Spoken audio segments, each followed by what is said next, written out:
الحمد لله رب العالمين، والصلاة والسلام على أشرف المرسلين سيدنا محمد صلى الله عليه وعلى آله وصحبه أفضل الصلاة والتسليم.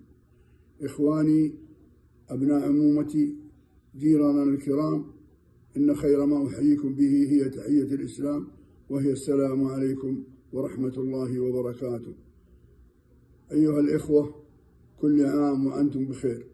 نحييكم بالعيد السعيد في قرية أبي عروة بوادي فاطمة، اللهم اجعله عيدا سعيدا علينا وعليكم وعلى الأمة الإسلامية بالخير والبركات.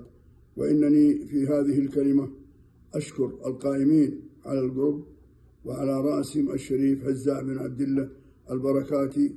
أسأل الله لهم التوفيق وأسأل الله لهم العمل الصالح يا رب العالمين. أخوكم عون شرف جساس البركاتي من قرية أبي عروة بمحافظة الجموم.